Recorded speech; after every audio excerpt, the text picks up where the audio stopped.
ఆ నక్షత్రం ఉదయించినప్పుడే దేవుడు పుడతాడని చెప్పి తెలుసుకున్న వాళ్ళు వాళ్ళ సమయాన్ని వెచ్చించి, వాళ్ళ సమయాన్ని కేటాయించి, వాళ్ళు ఎంత కష్టమైనా ఎంత క్లిష్టమైనా సరే వాళ్ళు నక్షత్రాన్ని చూసుకుంటూ ప్రయాణాన్ని చేశారు. వాళ్ళ సమయాన్ని దేవుడికి ఇచ్చారు. స్తోత్రం కలుగునుగాక. యాకోబు అనండి ఒకసారి.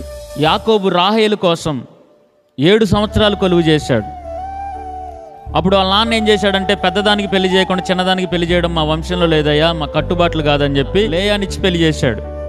అప్పుడు ఏం జరిగిందంటే మళ్ళీ 7 సంవత్సరాలు కొలువు చేశాడు ఆమె కోసం. 14 సంవత్సరాలు ఒక భార్య కోసం తన జీవితంలో సమయాన్ని ఇచ్చేశాడు. గొర్రెలు కాచుకున్నాడు, పేడకల్లు ఎత్తేసాడు, కల్లాపులు చల్లాడు, బయటికి వెళ్ళాడు, ఎక్కడికో బానిసగా ఉన్నాడు. అక్కడ ఒక జీతం లేని బానిసత్వం చేశాడు యాకోబు. తన భార్య కోసం, కాబోయే ప్రేమించిన భార్య కోసం, రాహేలు కోసం 14 సంవత్సరాలు ఒళ్ళు గుల్ల చేసుకున్నాడు. మరి దేవుడితో ఎంత సమయం గడిపాడు?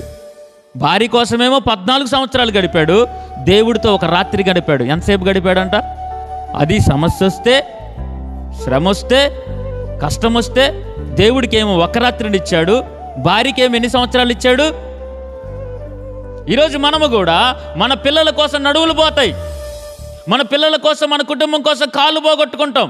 దేవుడి మందిరంలో ఎప్పుడైనా నొప్పి కలిగిందా నీకు? పైన ఫ్యాను, కింద కుర్చీ,